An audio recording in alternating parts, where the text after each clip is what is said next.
Welcome back to the Life Outside podcast, where we share stories from outside to hopefully inspire you to get outside as well. My name is Cam Bostock, and on this episode, I chat to Maddie Wait. Maddie is an avid thru-hiker, having walked iconic trails such as the Pacific Crest, Bibbulmun Track, and Greater Patagonia Trail. During summer of 2024, Maddie, alongside her partner Tom, attempted the fastest known time on New Zealand's Te Araroa, a 3,000-kilometre long trail traversing the entire length of the country. They completed the trail in 54 days, 14 hours, with Maddie claiming the overall women's record. Maddie shares her entire FKT experience, the preparation, the struggles, the highlights, the pain, and the relief of making it to the end. We hope you enjoy. Maddie, how's it going? I'm good, thanks, Cam. How are you?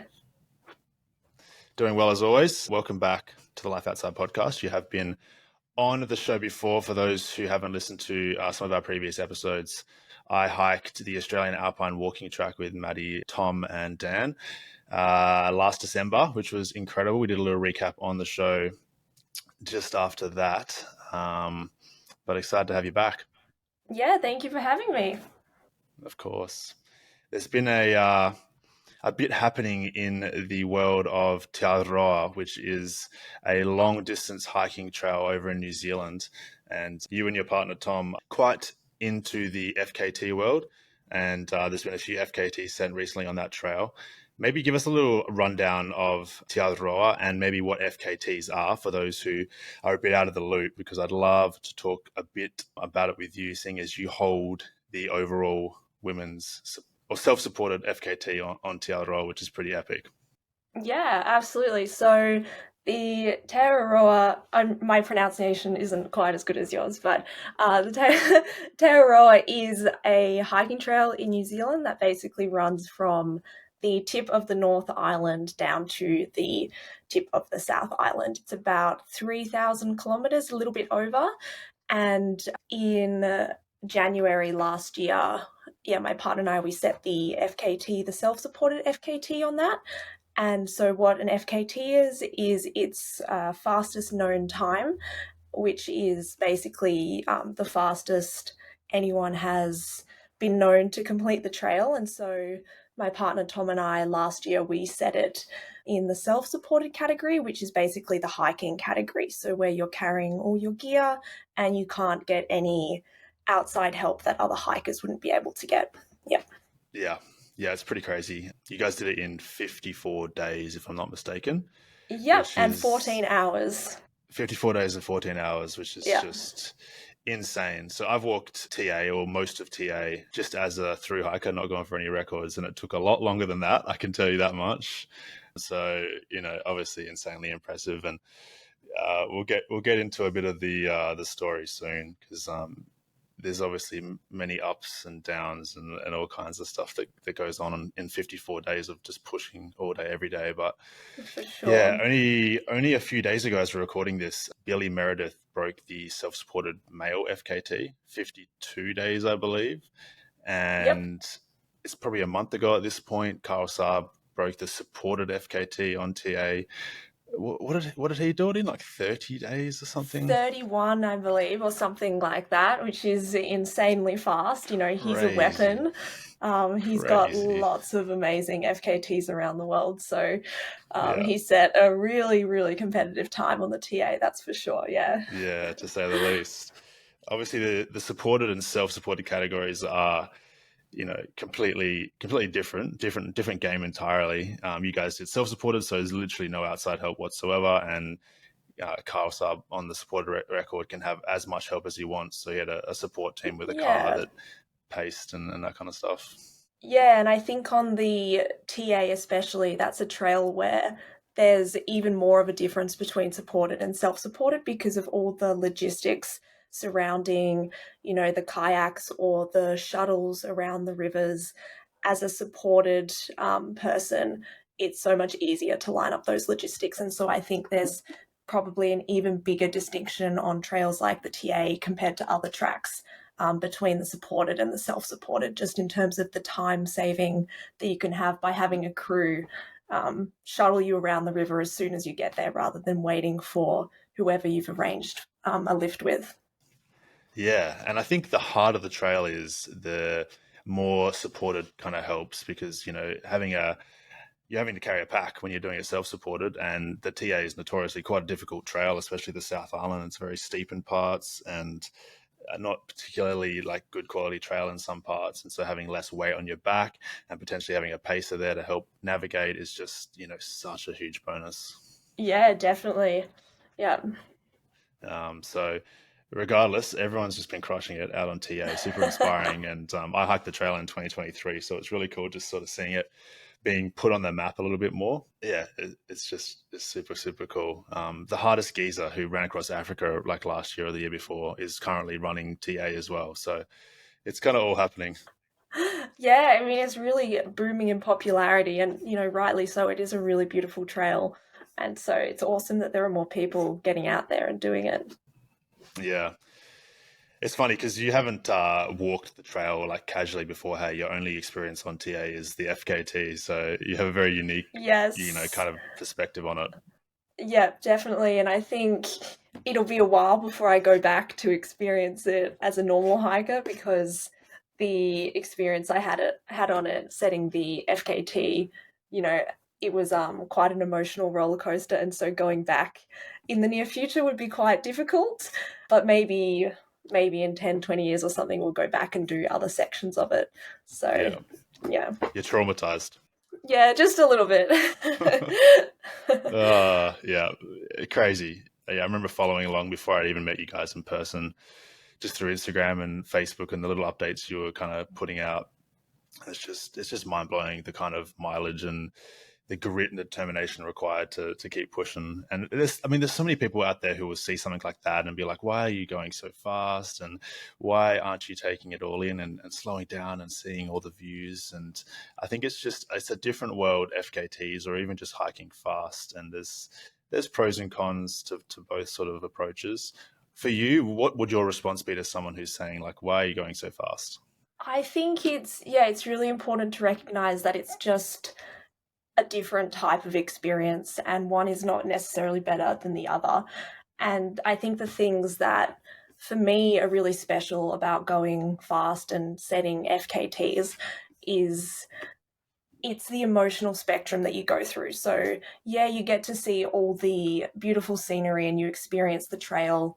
And, arguably you experience it in a more natural way because you're there walking for more hours of the day. So you see it at different times of the day rather than spending a lot of time in town or setting up camp or whatever like that.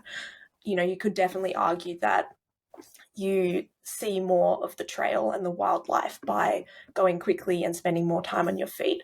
But I think for me, the main thing is really just the emotional roller coaster that you go on. It's much more of it's a journey that you experience for just self-discovery in a way. Yeah. Yeah. Yeah, absolutely. I mean, I get those comments all the time, and I'm not a FKTer, but I just tend to sort of walk bigger days on trail. And my response is always, I feel like I get to see so much more than someone who hikes slower does, because I get to finish a trail a bit faster and then get into the next trail faster. Yeah. And, that's definitely a privilege that I have as someone who hikes full time. I'm hiking a lot. And so hiking trails faster means I can fit more in. But like you said, you get to experience the trail in a more natural way, I think, because waking up before the sunrise, getting on trail and experiencing the sun come up and seeing the landscape in that sort of different light and color, and doing the same at sunset every night, and spending very minimal time at camp or in towns. That's just the way I like to do it. I get to see everything in every way and experience as much as possible by fitting it all in like that. Yeah, that's absolutely right. And I find it's almost more of an immersive wilderness experience in a way, because you're not spending days in town. You're always out in the bush and you're moving, and it's a really natural experience, I think. And yeah, like you say, you see a lot more than some other hikers might who stop early and set up camp and things like that. Yeah. Yeah. And not everyone, enjoys particularly, pushing themselves to those kinds of limits or experiencing that kind of pain. But I think it is valuable. It's a valuable thing to do at times, is to see sort of what you're capable of, push up to that edge, and like you say, experience that sort of array of emotions that can only really come by putting yourselves in that situation. Um, Yeah. Yeah, Like we always say, definitely. through hiking, hike your own hike. So, however you enjoy hiking, Absolutely. go for it. That's Yeah. that's No really the right or essence wrong of it. way. We do a bit Yeah, of yeah, both, so it's yeah. just depends on the situation. Yeah. Well, it was funny. I don't know if it was Tom or both of you that said on the AWT that was like the first time in a long time that you've actually like enjoyed a trail and done it relatively casually. Yeah, yeah, yeah. That's true. I mean, it was a new experience for us spending 3/4 of a day in the town, in Thredbo and Hotham. That was again just a different type of experience, but always nice. Yeah, And yeah, it's just yeah. different. So you've done a lot of hiking, a lot of hiking. You and Yep. Tom obviously do a lot together. Tell me a bit about some of your long distance hiking history, I guess, before you headed out onto the TAFKT. Yeah. So I kind of got into hiking in around 2019, and so I'd always been a long distance runner. And after I met Tom, he introduced me to through hiking, and of course, I absolutely loved it. And so my first long distance hike was the Larapinta Trail, and I did that one in 2019. And then soon after that, we headed over to South America and we hiked the Greater Patagonian Trail, or about 1,200 kilometers on the Greater Patagonian Trail. And that was a real trial by fire. The Greater Patagonian Trail is not an easy through hike, and as my second long distance hike, it was really hard, and I think it very easily could have pushed me away from hiking, but it had the opposite effect, and it made me love it even more. So, for those who don't know much about the Greater Patagonian Trail, it's kind of it's an informal network of tracks through Chile and Argentina, down in Patagonia in South America, and it kind of links together existing trails by the locals there. And it's not really a hiking trail, it's kind of a collection of routes that are joined together. And so, because of that, there's not really any infrastructure around the trail, the track quality isn't always there, and there's not really many resources like online to plan how you're going to resupply or anything like that. So it was logistically a very hard trail and physically quite demanding because there's no tracks and it's very steep and very muddy in places, and so it was a real tough trail to do, but very beautiful. Lots of mountains, lots of volcanoes. It's a very special area to walk through, and so I really really loved that. And I remember that was the first hike where I did a 50-kilometer day, and so I remember getting to the end of that day and being so stoked. Couldn't believe Yeah. I'd done 50 kilometers. And, it's just kind of that you feel really proud of yourself and accomplished. And I think that was something that really sparked in me on that trail. Yeah. Yeah, it's pretty magical on like through hiking trails because if you do it right and you start the trail well, you're going to build this kind of fitness that you've just never had before in your life. And so you're going to Yeah. start being able to comfortably hike miles that you never thought maybe that you could. Sounds like that's what happened with Definitely. you. That's happened to me Yeah. on all the trails that I've hiked. I've just gotten to a point where like a marathon in a day just like it's just normal and that's easy and it's just like such a surreal feeling because in everyday life you just can't have that kind of fitness and it's very Yeah. cool. It completely changes your perspective on what's possible. And I think that's something that, yeah, that always happens to me when I go through hiking is you go in with some expectations or ideas of what's going to happen, and it is always different and it always is better in some way. Yeah, absolutely. So what was after the GPT? After the GPT, we were still at uni at the time, and so we were studying in Canberra, and so it was a while before we actually went out for another through hike, especially because of COVID. And so the next one, I believe, was the Bibbulmun Track, actually, in WA, another really amazing trail. And this one was also really special to me because I had had knee surgery before that, for a meniscal repair. And it was a real tough recovery. And the Bibbulmun Track was the first hike that I did after the knee surgery. And it was, again, this feeling of, you know, finding that you're so much more capable than you expected. And I went into the Bibbulmun Track not knowing if I was going to finish it because I didn't know if my body could handle it and my knee was going to be okay. And so it was a really, another eye-opening experience where you realize how strong hiking can make you. And if you just start slow and you build up, your body can just become a machine. And, on the Bibbulmun Track, we didn't do anything crazy. We did it in a bit over a month. And so it wasn't, we maybe averaged 35 to 40 kilometers a day, but it was still, one of those experiences where you exceed your personal expectations. Yeah. Yeah. The bib track's probably a good one to get back onto after a surgery like that, because it's relatively well maintained and non-technical and not a huge amount of vert and that kind of thing. So it sounded like that went relatively smoothly for you, which is good.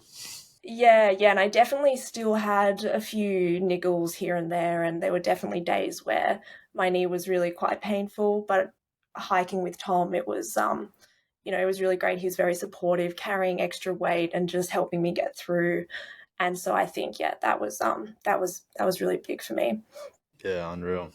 And then after the Bibbulmun Track, that was when we headed over to the US to hike the Pacific Crest Trail. Another amazing trail. And best trail in the world. Yeah, best trail in the world. And I'm so jealous of anyone who's starting the PCT right now. They're going to have an awesome trip. It's so hard. I was chatting to a guy, this guy Grant, who's making vlogs on the PCT right now, and he's going to hopefully come onto the podcast soon. But just watching him every day out there, just living his best life. And it's snowy right now because he started on March 1st and stuff like that. Wow, so early. I'm just so jealous, though. I'm so jealous. Yeah, it's tough in some ways this time of year because you see everyone starting and you're like, oh, I wish I was out there doing the PCT.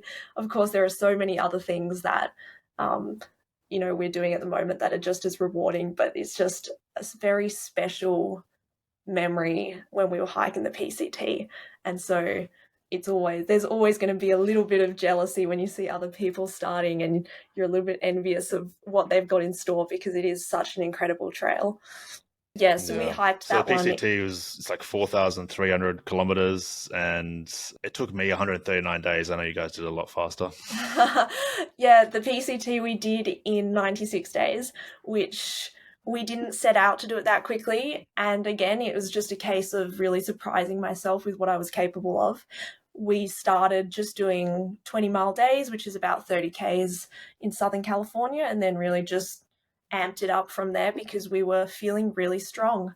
And it, again, just surprised me that, you're hiking and your body just gets so strong and resilient, and all these little niggles that you had back home when you were running or riding your bike, they just seem to disappear because your body, it knows how to walk. It walks really well, and it just, it can get it done. And so we had an amazing time on the PCT, and we ended up doing it in around 96 days, where we were finishing doing maybe 60 Ks a day on average.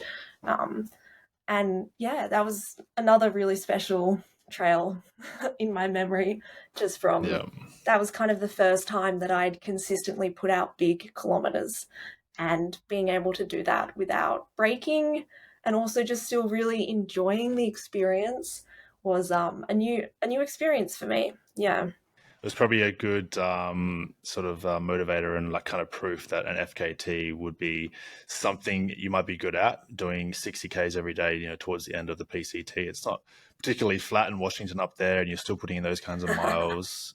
You're like, oh, I'm kind of good at hiking. Maybe an FKT is something that I would be interested in doing. I know Tom went back to the Bibbulmun Track straight after the PCT and set the self-supported FKT there. So he was obviously feeling extremely strong and fit at that time also. Yeah, it's funny that you say that, how I might have naturally been thinking about FKTs from the PCT, but I really wasn't. It wasn't even on my radar. And I'd seen Tom had previously set the FKT self-supported on the AAWT, and after we got back from the PCT, he did the self-supported on the bib. the Bibbulmun Track. And so I watched him do these FKTs, and it wasn't really on my radar that I could do that at all. I'm not sure why. It was Tom who convinced me to give it a go on the TA, and he really planted the seed in my head. And once it was planted, it just grew and grew and grew.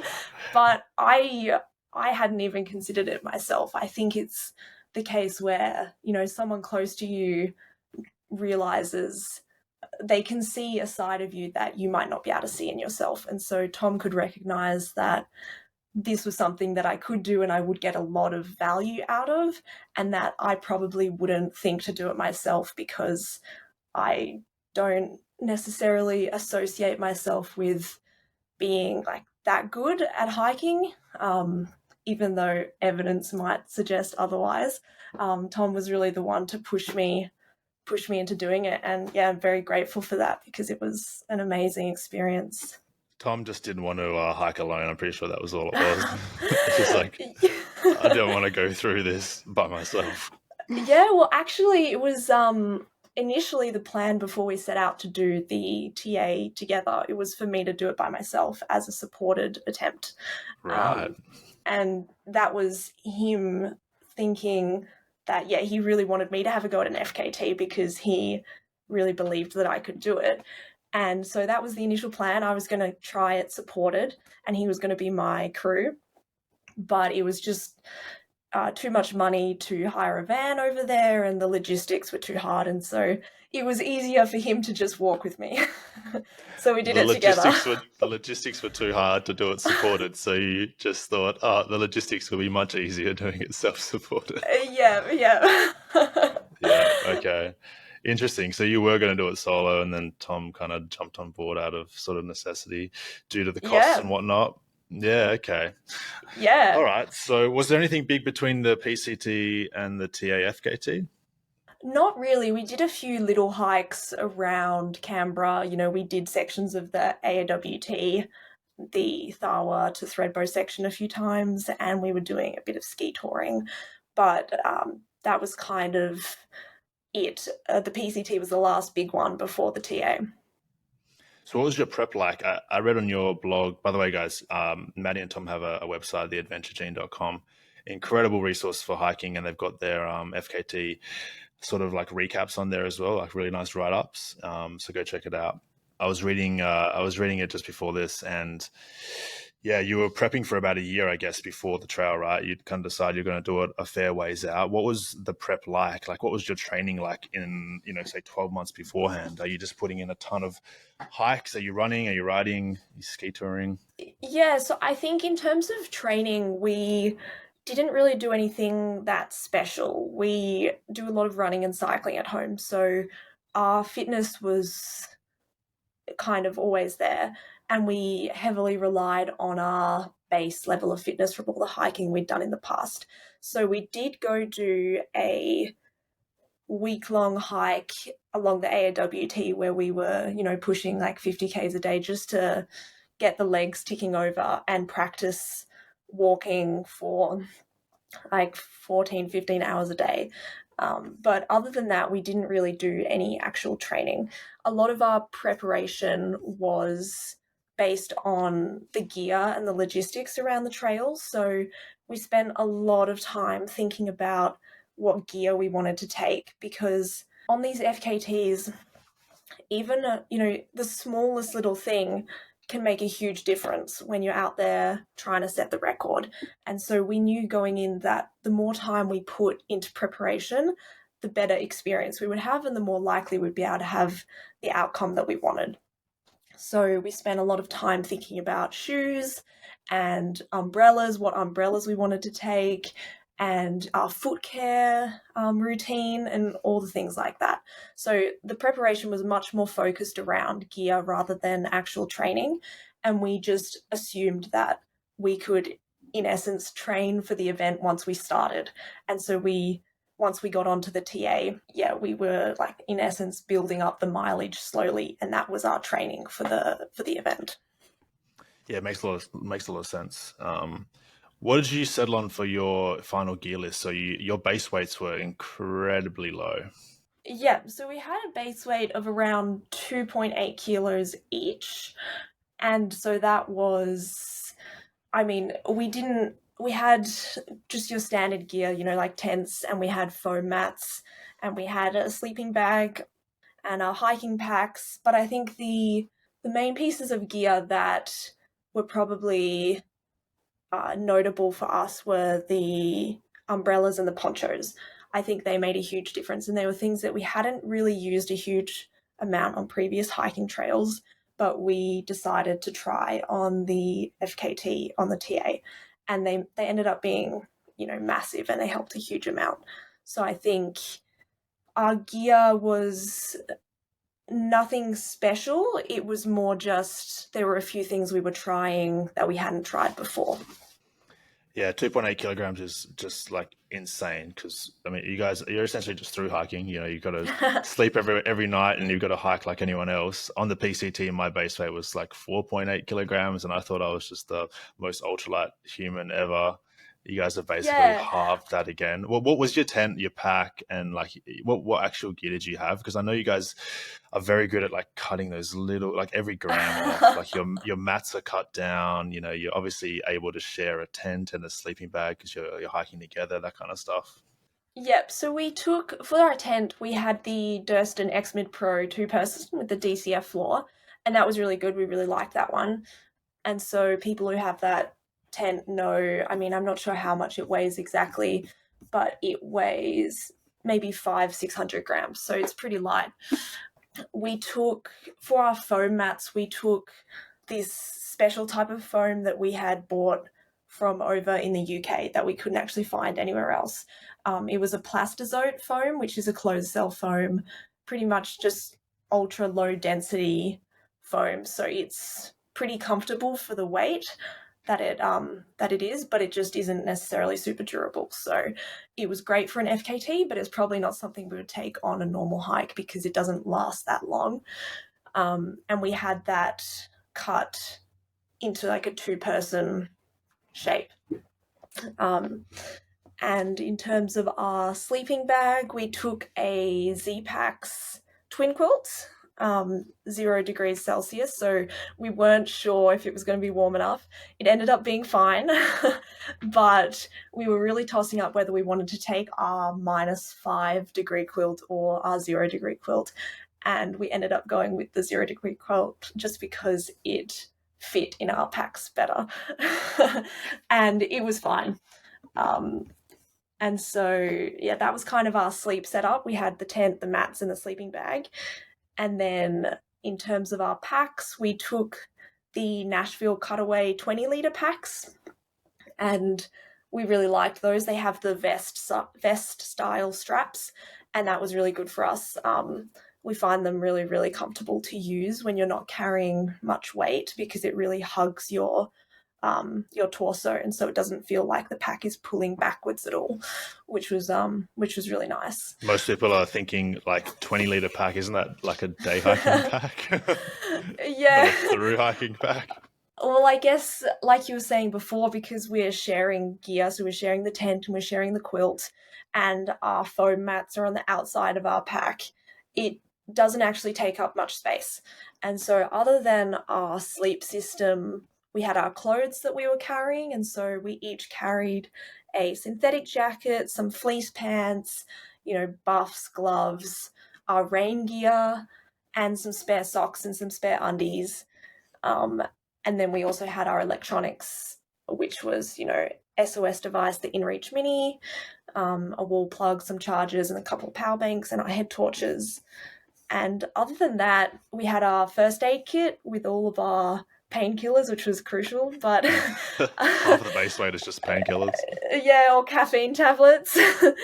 But actually, the big part of our first aid kit was our foot care system as well. Actually, that took up a sizable component. But really, that's kind of all there was to our kit. We had other things like our sun umbrellas or our rehydration containers for eating out of, but So you didn't have a yeah. stove or anything. You're just cold soaking food and getting Yeah, by.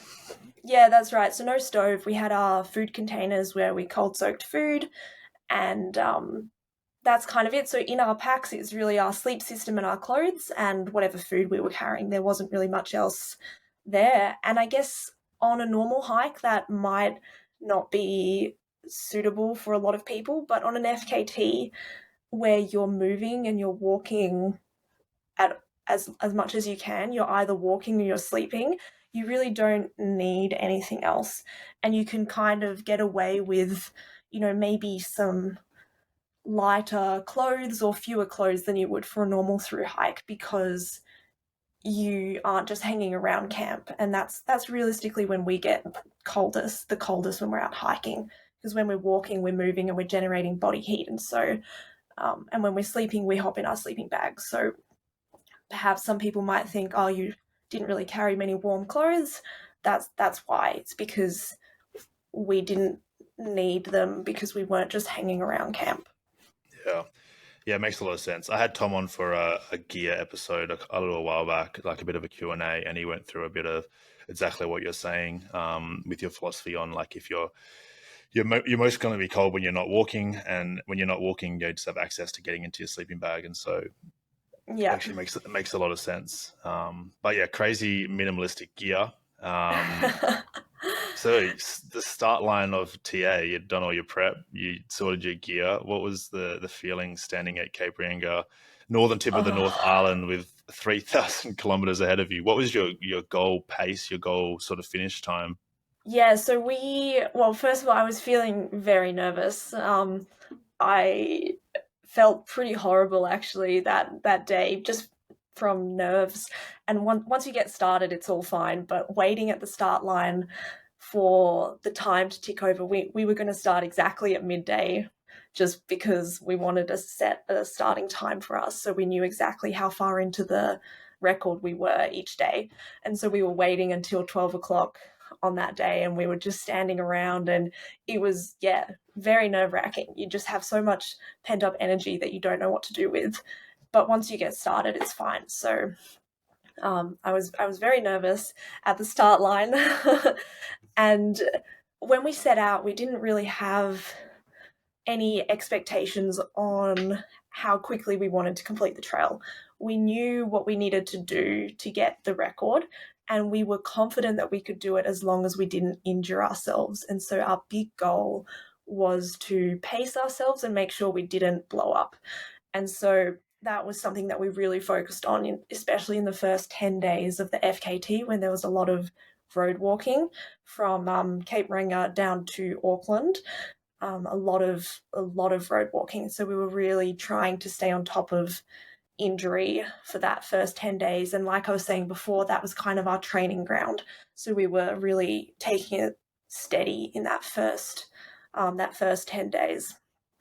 The main thing that we set ourselves in terms of goals was more of a daily timing goal. So we decided that we wanted to be spending 8 hours in camp, including sleeping, setting up, foot care, all of that sort of stuff. So what we wanted to do was spend the remaining 16 hours of the day moving for as much as possible. And so that was more of our goal. It was move for as much as possible during those 16 hours.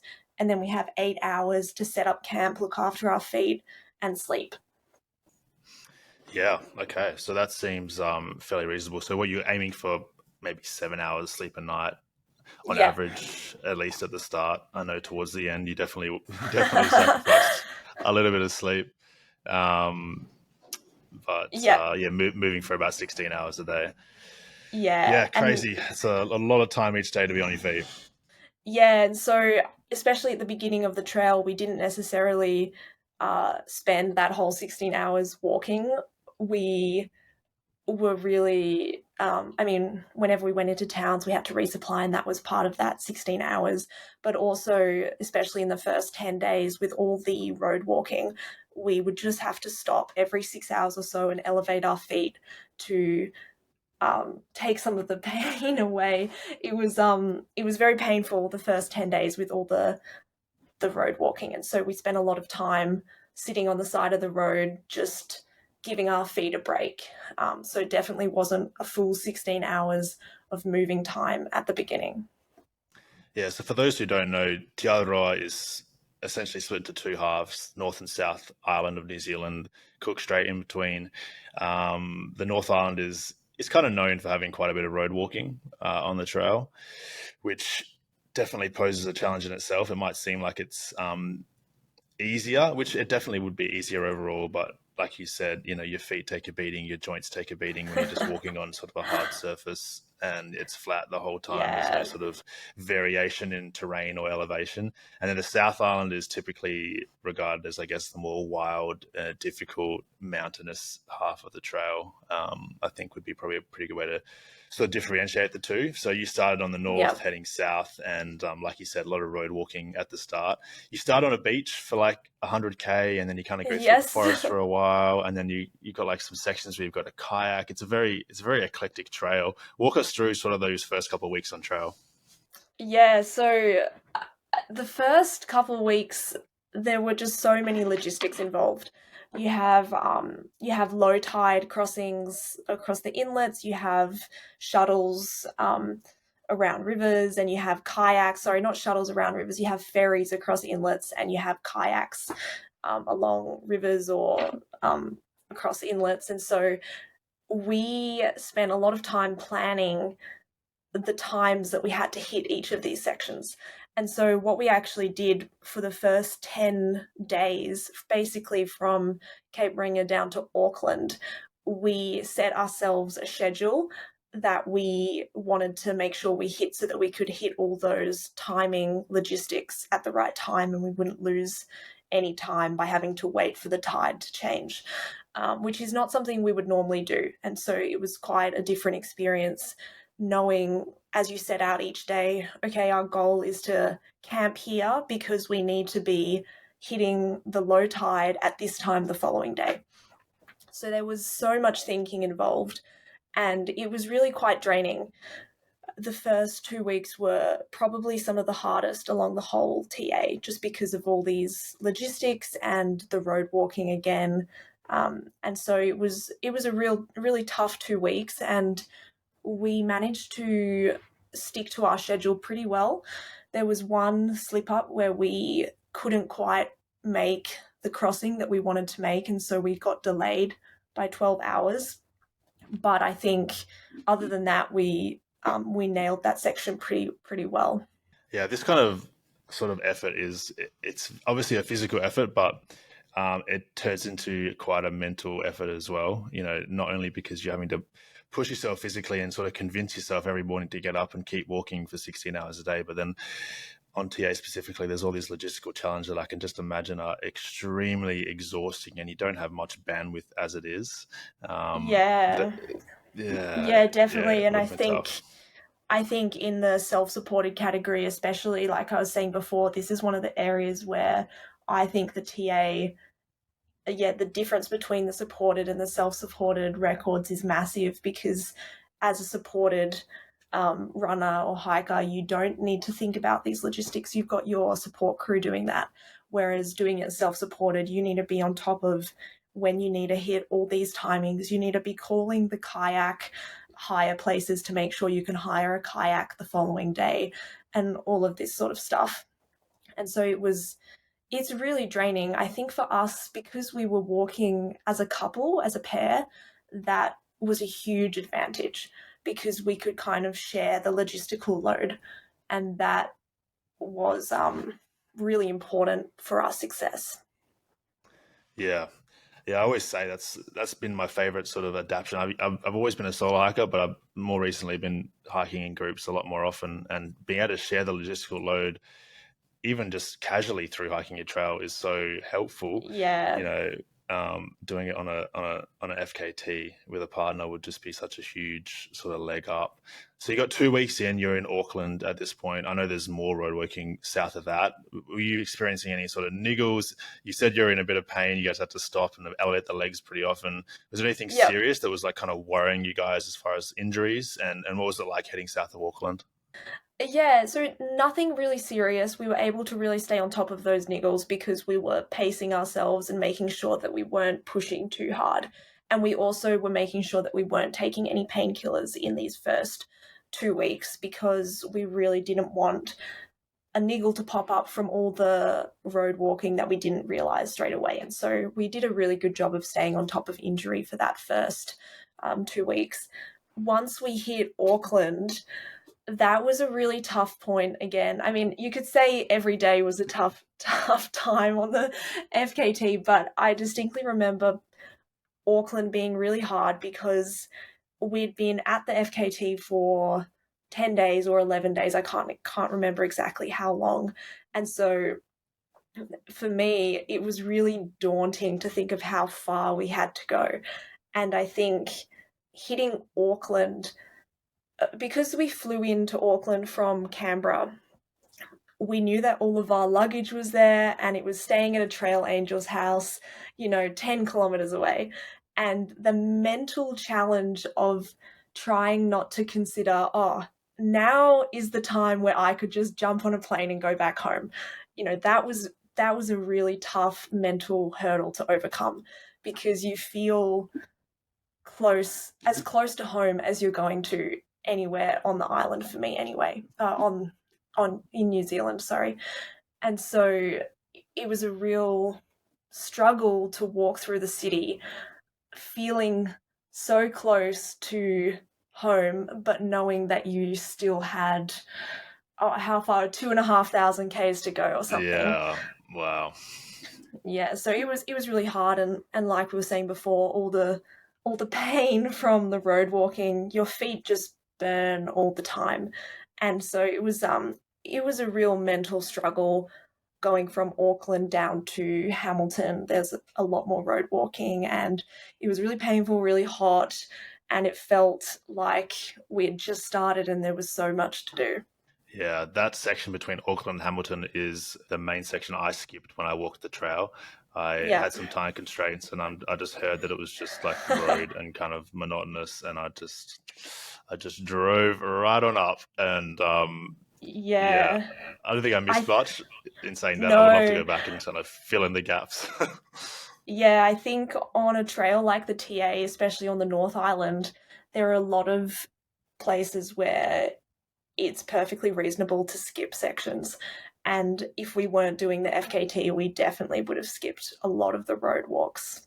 Yeah, so Auckland to Hamilton, that's a sort of a road-ish section for the most part, and then Hamilton to Wellington is sort of like the next big section, and there's a few more challenging wilderness areas in that section, including there's like a 4-day kayak paddle, or probably like 1 day for you guys. But what was the second half of the North Island like? Yeah, so like you were saying, you have the Whanganui River kayak, and that was actually one of our favorite bits of the whole trail. Maybe because we weren't walking, who knows? We were off our feet. It was beautiful. Yeah. We could, because there were two of us, we took turns sleeping in the boat whilst the other one steered, and it was a real, like, it was kind of exactly what we needed to reset after that first 1,000 kilometers of the trail, where you're starting to feel quite tired, you're getting a bit sleep deprived, but you have this, I think we were on the river for 2 days. You have 2 days where you're just sitting down and you can sleep as much as you like and you're not really doing anything. So it was a really, really great rest. And the other great thing about the kayak was the company that we hired the kayaks from, they're very, or you're only allowed to kayak during daylight hours. And so it meant that, again, there was this restriction where we had to set up camp at a certain time, and so we had to get enough sleep. And so again, it was just a really great chance for recovery. So I think for us, the Whanganui River kayak came at a really good time to mentally and physically reset for the last 2/3 of the trail. So that was an awesome experience. It's a beautiful river. After the Whanganui River, you kind of eventually head into the Tararuas, which is kind of the first proper mountain range that you go through on the TA when you're headed southbound. And that was a really tough few days for us because we were so used to walking on flat roads that hitting the mountains was really, really hard, and we went a lot slower than we expected. And we had some niggles pop up just from all the elevation change. So that was a really tough section, but it was beautiful, and you get to you it's really nice to be changing that type of walking from flat mundane roads into the mountains. It was a nice change, but it was a really tough wake up call for our legs, to do Mm. that much. But yeah. Probably a nice little taste test, and yeah, like you said, wake up call, because you're about to head onto the South Island where the mountains are just everywhere. It was funny. I had kind of Absolutely. I was going northbound when I did TA, so I had kind of the opposite experience. I went through the Tararuas. It was also really hard. I had like some tibialis anterior tendonitis, and I was in quite a lot of pain. And then I got to the paddle, and it was just so nice. I was on the river Yeah. for like 4 or 5 days, and I was just able to not use my legs at all, and Yeah. just let the river just take you. And it was so nice. I remember just that was probably my favorite part of the whole TA, or close to it, Yeah. because like you said, it's so beautiful as well. It's incredibly beautiful. We had just had some rain. There was like waterfalls everywhere coming into the river. Yeah. It was it was amazing. Yeah. So after you got out of the Tararuas down to Wellington, a bit more road walking. Yep. How many days did it take to complete the North Island? And what was your like sort of daily mileage at this point? Because it's about to get harder. I'm assuming your mileage is going to probably drop as you head into the South Island a little bit. Yeah, I'm not sure exactly how long. No, we did the North Island in a bit under 31 days. So we got to the end on the morning of our 32nd day or something. Um, and wait, sorry, what was the other question? I was just assuming that your mileage would drop in the South Island, but it sounds like it actually picked up, because if you did the North Island in 31 days, that means the South Island was like 23, 24 days. Yeah, yeah. So the South Island is a little bit shorter, so that's possibly why it Yeah. um it took less time. I think the mileage was probably pretty similar for the North and the South Island, except for the last week of the South Island where we really dialed it up because we were close to the finish. But Yeah. otherwise, I think it was pretty similar. I'm not sure exactly what our average was by this point, but we were well on track to get the record. And so we just wanted to maintain the pace that we were Yeah. doing so that we didn't get injured. It was really at the forefront of our minds the whole time, was that it was not worth getting the FKT if we were going to break our bodies. And so we knew that if we kept going at the pace we were going at, we would get the FKT, and we knew we had some buffer time. And so we didn't we didn't worry about trying to go as hard as we possibly could. What was your mindset like getting to Wellington, taking the boat over to the South Island? Where was your headspace at? You said going through Auckland, obviously you were struggling a Yeah, little bit because you were just, getting off trail was so accessible. yeah. You at the halfway point, essentially over the halfway point now. You're probably pretty motivated to keep going. Yeah, so hitting Wellington was amazing. I think that sense of accomplishment you have when you realize that you're at the end of the North Island and you know that you have all these awesome mountains that you're about to enter, and hopefully you've said goodbye to a lot of the roads and the farms. It was a really exciting day. And so getting to the end of the North Island and starting the South Island, yeah, a huge boost in motivation, and just really excited for what was to come, because I guess in our head we had the North Island pegged as the less exciting section of the TA, which, depending on what you like, could be true. The North Island is beautiful. There's some beautiful beaches, and there are some beautiful mountains, and there's the kayak down the Whanganui River. But for us, we really love mountains. And so we were really excited to head into the South Island and be in the mountains. So it was really exciting for us. We actually took a plane over rather than the boat Nice. because it was faster and it wasn't much more expensive. So we took a plane from Wellington over to the start of the Queen Charlotte Track, and that was awesome because you get some amazing views across the islands, and so that was a really worthwhile way to, island hop. Unreal. Yeah, it would probably save a couple hours as well. Yeah. Yeah, so you get kind of thrown into the fire as soon as you head to the South Island. You've got the Queen Charlotte track, which is probably a nice couple of days, and Oh, then beautiful. into the Richmond Ranges, which is, I think, for Yes. most people, one of the hardest sections, if not the hardest of the whole trail. And I can't imagine trying to do the Richmond Ranges fast because it's just so technical, steep, Yeah. rugged, remote, and I had a hard time getting through there in like a 6 day period. I don't even want to know how fast you guys did it. I don't know. I can't remember exactly how fast we went through it, but I remember it being really hard and it was really hot and we ran out of food, and so it was not a fun Oh, time. We crap. yeah, we went into the Richmond Ranges, feeling pretty strong. I'd had a few niggles back in the Tararuas that ended up flaring up a little bit in the Richmond Ranges again because of all the elevation change. And so it was definitely the start of a bit of knee pain for me on the trip, but it was very manageable and we stayed on top of that. But the Richmond Ranges, yeah, they're just brutal. There's so much climbing and the track quality. I mean, for where it is, the track quality is pretty good, but it is very technical and it's very exposed. It was quite hot when we went through, and so it just felt like a furnace. Um, and like I said, we ran out of food about probably about a day before we hit is the next town Arthur's, no, it's not Arthur's Pass. It's Oh, I I can't can't remember. remember. Small little town. Yeah, so Saint Arnaud, that's it. Sound, Um, yeah. we ran out of food about a day before we hit there, and so we were really struggling. I think we'd underestimated how hungry the hills were going to make us because we were burning so many more calories than we had been just walking on the flat, and so we didn't quite take enough food, and What that was was tough. yeah? What was your food planning like? I know you guys sent a bunch of like food boxes ahead of time to certain towns, but did you take into account that kind of stuff? Like it's going to be a really hilly day that day, so we're going to need more food. How did you plan out your food and how much you'd take in each section?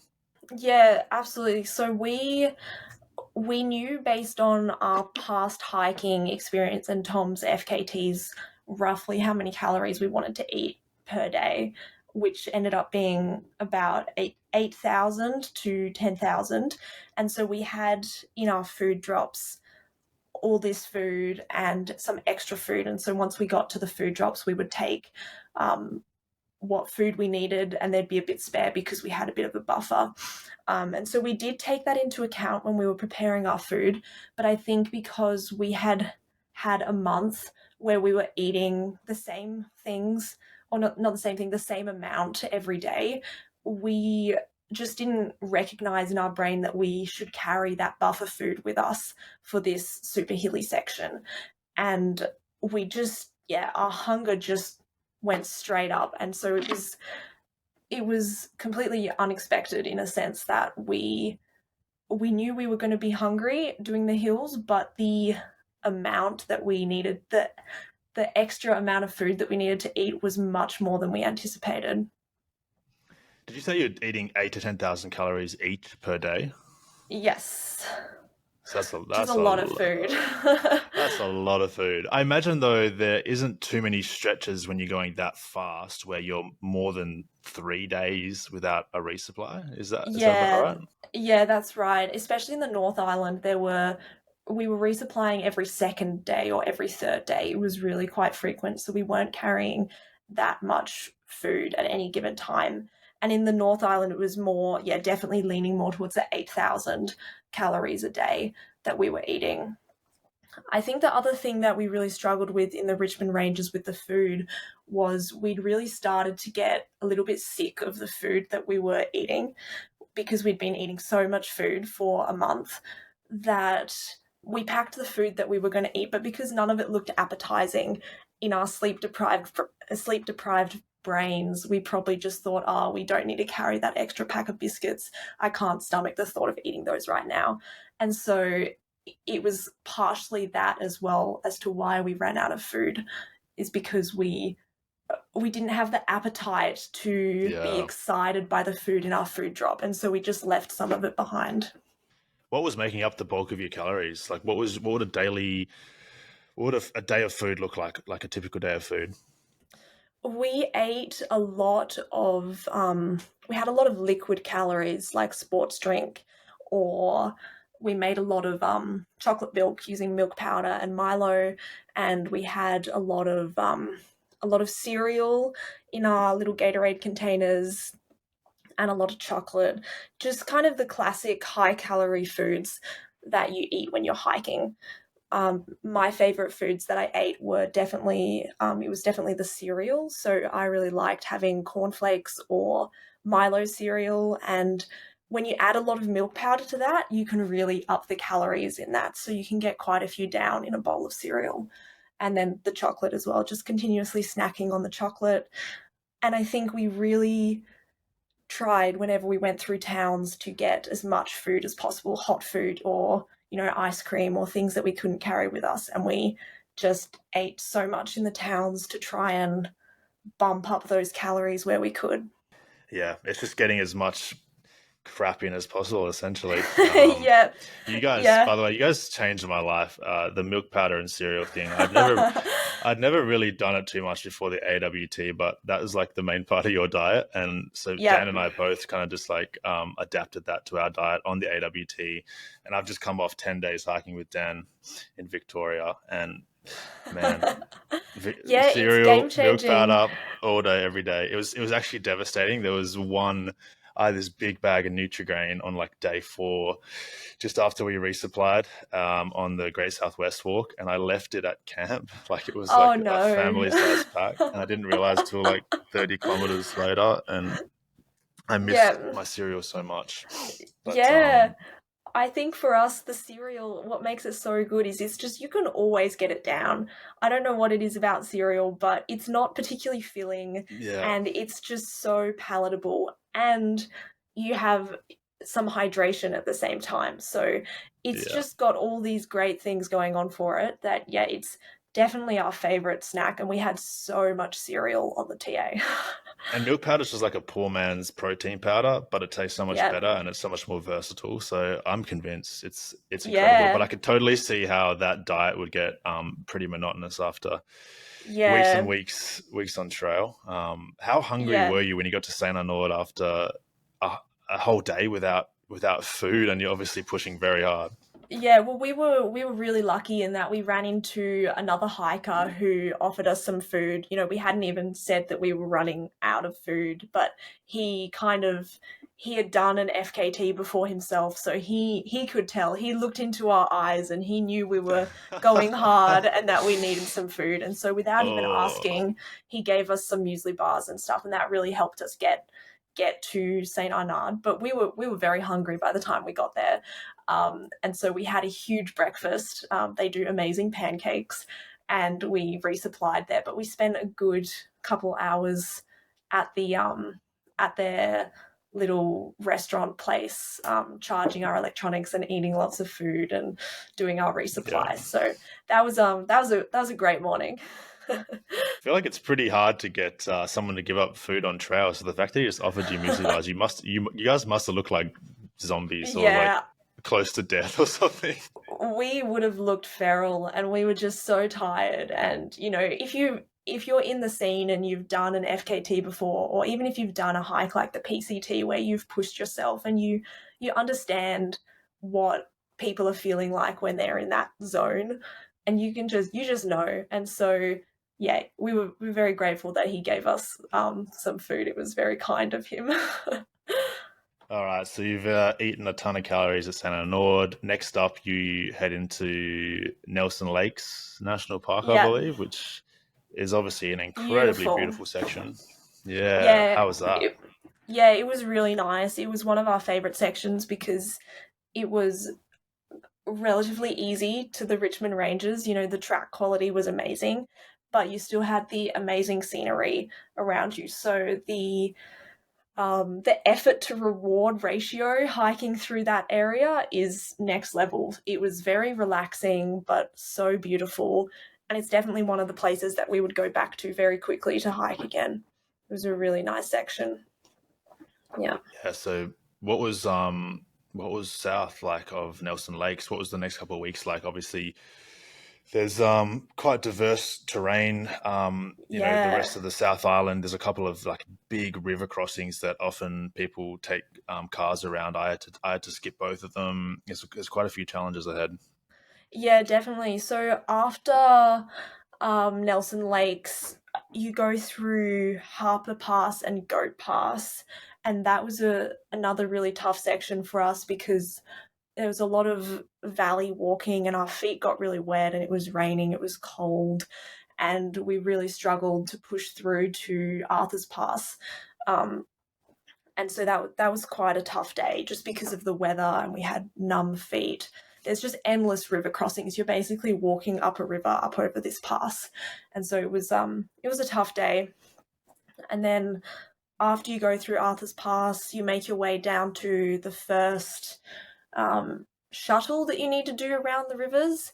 I think it's Rakai River. I'm not sure exactly. Rakaya, yeah, Rakai Rakaya. River. Yeah, so we had to get the shuttle around Rakai River. Another logistics that Another logistic that really sucked. You know, we were on our phone the days before trying to arrange a lift around and getting the timing right. It added another level of strain, mental strain that we really didn't need. So it ended up working fine and we didn't lose much time by doing the shuttles around the rivers, but it just it would have been so much easier to just walk and not think. Yeah, but it's still quite a nice section, you know. It was I don't remember a huge amount from it, but I definitely remember the section between the two rivers that you need shuttles around. That was really nice.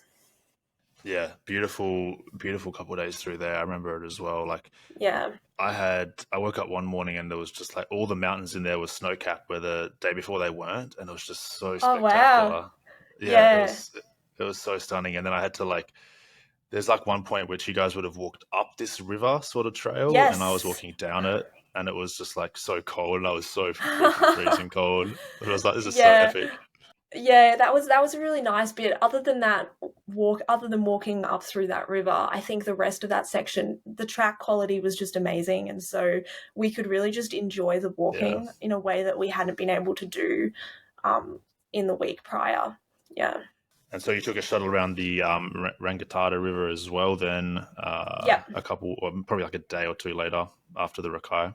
Yeah, yeah. And so it went off pretty easily. I mean, we got delayed maybe a couple hours. So in the grand scheme of things, it was really quite efficient the way that we managed to navigate through that area with the logistics. So we were really lucky that the guy we had arranged the shuttle with was really punctual and understood that we were trying to set this record, and so he made an effort to be on time and all of that sort of stuff. So that went off pretty smoothly. What was the general reaction from people that you crossed paths with about what you were doing? Because there's obviously a ton of other thru hikers around. You're meeting, just civilians and people that are giving you lifts around things. They're all probably pretty confused or amazed at what you're doing. Yeah, definitely. I think people just didn't really understand what we were doing. And so I remember one time we were in a town and we needed to find somewhere to stay for the night. And there was this trail angel who offered us to camp in his garden, but he lived a couple of kilometers away. And so he offered to give us a lift to his house where we could camp, but we didn't want to do that because we didn't want to hop in a vehicle and go off the trail. You know, it's probably fine in the self-supported rules, but it was kind of a grey area, and so we declined his offer, and he didn't understand why we couldn't do it, Right. which I think is fair enough. It's kind of weird to be like, oh, I'm sorry, I can't hop in your car and drive 2Ks down the road, and I'm also not going to walk there because I don't want to Yeah. walk an extra 2Ks. And so there were definitely people like that who were really, really friendly and they tried to understand what we were doing, but because it's not really that well known, the FKT community, in these towns that you pass through on the TA. They just didn't really understand what we were doing. Yeah. Yeah. Yeah, it makes a lot of sense. And I'm sure a lot of the other hikers that you cross paths with were just like blown away at the mileage you were doing and just couldn't believe that you went through the Richmonds in 2 or 3 days and that kind of stuff as well. Yeah, I think some people knew who we were, but a lot of people just didn't even know who we were, and because they were walking at a different speed to us, we didn't talk to that many people realistically, and Yeah. so for You the weren't going to most stop and part, chat, were you? yeah, for the most part, we didn't talk with many hikers unless they knew who we were, and then maybe they walked with us for a couple of hours because they were really interested to hear about how our experience was going.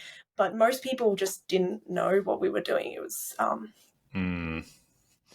All right, so you've bypassed the two big rivers, and yeah, essentially you're on the home stretch now. Got like the second yeah, it half of felt the like it. South Island to go. It felt like it. Yeah, Yeah. Okay. So you guys were high on life, motivated to reach yeah, the end. feeling good. And I think that's something that we, like I was saying before, if we were feeling injured or anything, we were just not going to do it. But we were feeling really good, really strong, didn't really have any feet issues because we'd been taking really good care of our feet. We had a daily foot care routine that involved soaking our feet to clean them and pumicing away the dead skin to stay on top of blisters and calluses. And so we were in pretty good shape. I'd say the biggest thing for me at this point was just feeling really sleep deprived. And that's, it's kind of manageable. There was maybe 10 days left on the trail, and yeah, you're feeling tired and sleep deprived, but you can just take a bit more caffeine and you're fine. So we were feeling pretty good, or I was anyway, relative to where we were at on the FKT.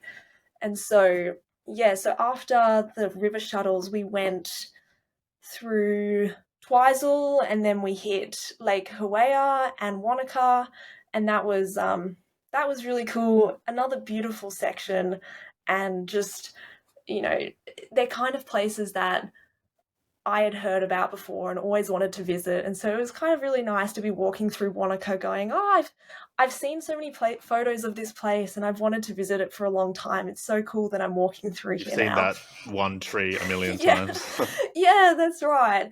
And you hear so many great things about Wanaka being such a nice place to live, and lots of great running and cycling and skiing, and so it was really cool to be walking through there. So that was a nice section. Yeah. All those towns were so stunning, and all those lakes are Yeah. just so blue and beautiful, and just good vibes. Like I totally would live in Twizel. I had my birthday in Twizel on the trail. Oh, did Actually, you? it was a great day, and Yeah, they yeah, just got that it's a beautiful really. section. Yeah, they've got these like small communities that are just so friendly and welcoming to hikers, and you just feel very, very comfortable and very welcomed in their little towns whilst you're resupplying. And everyone was super friendly. They were all very nice towns to pass through. Yeah, Yeah. you said you were utilizing caffeine at this point quite heavily. Yes. I was reading on your blog, you guys have taken like up to like 1,500 some days towards the end. Um, Yeah.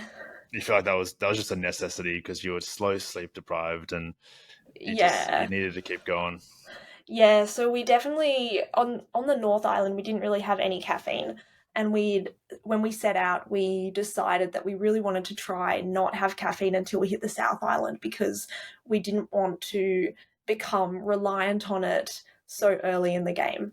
And so once we hit the South Island we started slowly ramping up the caffeine because we were really starting to feel the sleep deprivation. And so by the time we were in Wanaka we were probably having like maybe 800 milligrams of caffeine each a day. And then from Wanaka to the end of the trail, it was just going higher and higher. And I think on the last day, we had over 1,500 milligrams of caffeine over a 20-hour period. So Yeah, yeah, it's a lot of caffeine, but I don't know, we needed it. it's an FKT. you Yeah. just you do what it takes. I'm assuming the same with ibuprofen and painkillers as well. You're just kind of like upping the Yeah, dose towards the end to kind of push that final week or those final kilometers out. absolutely, What definitely, was that yeah. final week like? You go through Queenstown, and then there's a few other challenges. That forest, that muddy forest, right before the end, which is really brutal. And you said that Yeah, you guys sort of sacrificed a bit of extra sleep in that last week as well to just try and basically just push while you knew the end was in sight.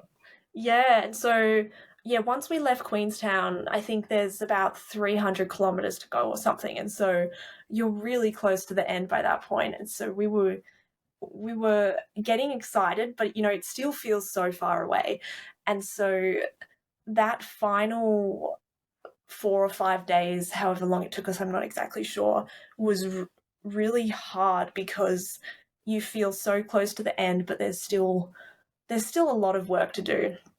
And that section of trail, you go through some really swampy areas with not great tracks, and that was really tough on our feet. And then there are lots of farmlands where you have to make sure you're only in the farmland during daylight hours, for example, because obviously the farmers don't want you in there at night. And so, again, there's this logistics side where we had to make sure we were hitting these points at certain times. Um, and then, yeah, you get to the Longwood Forest, which is um, you hear horror stories from hikers walking in the other direction about the Longwood Forest and the waist deep mud, and we actually went through the forest at night in the dark, and so it was it was really slow going, and we you know it was fine. It was just a long night.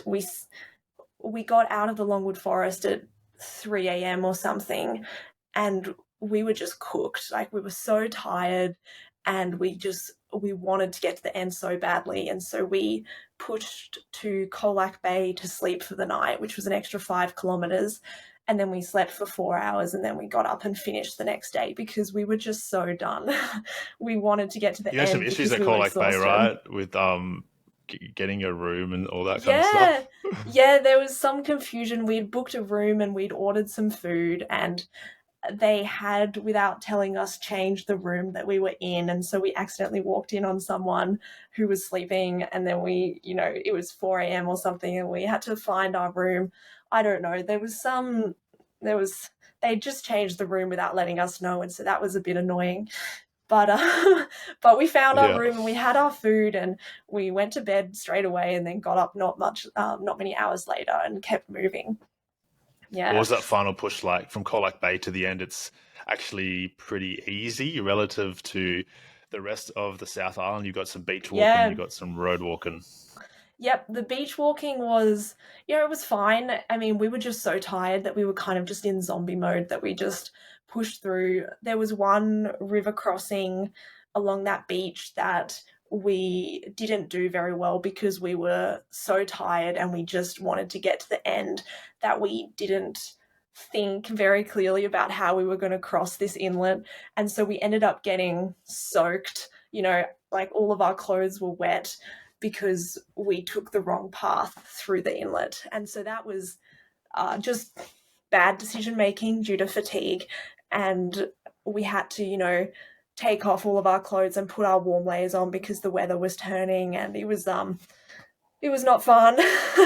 But we kept going, and then, I think the big thing that stands out to me on that last stretch from Invercargill to Bluff, that road walk, was we were so tired.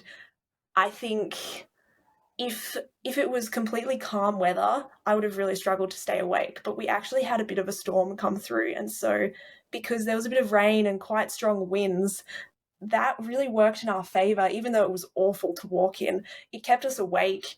And I really needed that, because otherwise I think I would have really struggled to keep my eyes open if it was just perfectly calm and clear nights. And so that last walk along the road was not fun. It was very windy, very rainy, and we were cold, but we got through it, and we reached the end at Bluff. I think it was at 2 a.m. In the morning, Wow. and very anticlimactic. We got to the end and we touched the signpost and it's like, great, we're here, let's go sleep. And so we went and set up camp at the campsite that was like a kilometer down the road. Um, yeah. What a last day. So you slept a couple hours in Colac Bay and then pushed all the way to Bluff in one go. Is that right? Yeah, it was a big day. It was a 20-hour day or something. So in like Because a we just 48-hour period, you had very little sleep.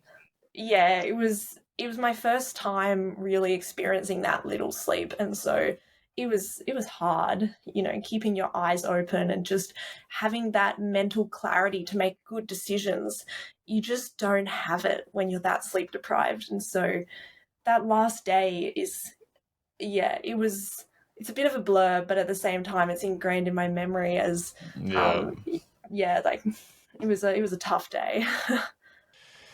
Insane. So you reached the end, a little bit anticlimactic. Obviously, all you want to do is go to bed, but I'm sure you felt a wave of relief that it was over and some pride as well Definitely. that you had accomplished it.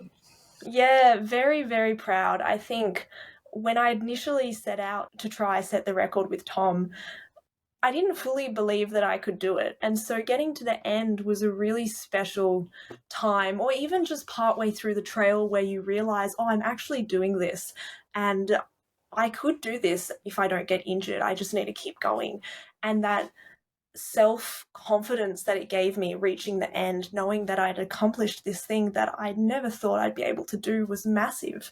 Um, so yeah, it was, it's a life changing experience for me for sure.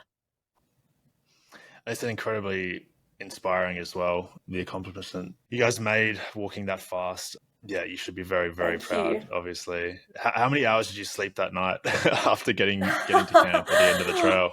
Oh, I think we probably only slept for about 7 hours because by the time we set up camp and we went to bed, it was, 3 a.m. or something. And then we woke up in the morning because the sunlight and it was really hot inside the tent with the sun blasting on us. So we got up at around 10 a.m. the next morning. So it wasn't a huge sleep, but I think it was so nice waking up in the tent and knowing that there was no rush to hop up and get walking. And so just lying Yeah. in the tent and eating some food, oh, that was a lovely experience. You just Did you wake feel up in a at panic like, oh, we peace. missed our alarm? Should be walking. No, no, I didn't. But it was yeah, it's just a weird feeling after almost 2 months of, your alarm goes off and you just get moving straight away versus waking up and thinking, oh, I can just lie here for another 5 minutes and that's fine. Yeah. Oh, insane. Well, congrats again. I know Thank it's you. you completed this a while ago, but super, super cool to hear sort of the full story. And it's been super inspiring, I think, for a lot of women out there seeing people like you, like chicks like you, just doing incredible things on these long distance trails and just smoking the guys in a lot of cases. Tara Dower getting the Appalachian overall FKT. Yeah, You know, that's amazing. Maddie Wait on the TA, and just so many people just doing incredible things. And yeah, it's just Oh. super cool to see. Do you have any advice for maybe some other chicks out there who are interested in even just through hiking or long distance hiking or going for some of these bigger pushes as well? Because I think we're starting to see it more and more, which is really, really, really cool. Yeah, I think my biggest piece of advice, or the thing that I've learnt the most, is that you just can't let yourself be held back by self doubt or thinking that you can't do it. And you almost just have to jump into things without even really thinking about them because you just don't know what's possible until you try. And I've constantly surprised myself with all I've been able to achieve through hiking. And they're things that I never would have thought I'd be able to do. But you approach them the right way and you have the support of your friends and your family. And for me, Tom has been a huge support. And I just think that you've just got to get out there and try it and believe in yourself because the number one thing that's limiting you is the mental, well, not necessarily, it depends on the person, but for a lot of people, the thing that's limiting them is the mental side. And that was definitely the case for me. And I found that just getting out there and giving it a go, you're so much more capable than you believe. Yeah. Amazing. Do you have any other FKT plans moving forward? Potentially, I'd definitely like to have a go at another one at some point in the future, probably one in Australia, maybe something like the Hyson Trail, but there are no concrete plans. I think for the foreseeable future, it's just enjoying the hiking and going and doing some fun trips. You know, the amount of time and money as well that is required to do these FKTs is quite a lot, and it's not something that I'm ready to have another go at the moment, but in the future definitely would be keen to give another one a crack. Yeah, unreal. You guys are currently doing a lot of hiking in the form of guiding with your company, The Adventure Gene. Tell us a bit about what you're doing at the moment and spending a lot of time working on currently. Yeah, so we have recently started a guiding company where we take people on camping trips up in the snowy mountains. And so these range from anywhere between overnight 2-day trips up to 2-week trips. And on these trips, we provide all the gear and the food and the transport. And we really just want to help people get out there and experience these things, because for a lot of people, from what we've seen, the real limiter is, not having the gear or the skills or the knowledge to get out there and do it themselves. But a lot of people really want to go try this type of stuff. And so what we're really trying to do with our guided trips on the Adventure Gene is just help people get out there and learn and experience these things so that they can build their confidence and get out there and do it themselves in the future. Unreal. Yeah, I'll put the links down below for anyone interested in going along on a guided trip on the Aussie Alps walking track in the Snowy Mountains. Obviously, I hiked with both Tom and Maddie in December, and just two of the most knowledgeable, capable hikers literally on planet Earth, let alone in Australia. So highly recommend heading over to the website, checking it out, and checking out some of the guides and stuff you guys have on there as well. Super valuable information, whether it's in person or online, and you guys are doing an awesome job. Where can people follow you, Maddie, and your adventures and things that are happening in the world of Maddie Wait? You can follow me on Instagram at Maddie and Tom Outside. That's our personal Instagram handle. Yep. Incredible. You guys do everything together, even Instagram. I love it. Thanks so much for coming onto the show and sharing your FKT story and a bit about what you're up to. I'm sure many, many people will enjoy this episode and be super inspired and hopefully learn some stuff as well. It's been a pleasure. Yeah, thanks for having me, Cam. I appreciate it. Of course. Thanks for listening, guys. If you did enjoy today's episode, make sure to follow the show wherever you're listening to. Rate us 5 stars as well. Helps us out a lot. Hopefully reach some new people, some new listeners, and inspire more people to get outside. All right, catch you in the next one. Cheers.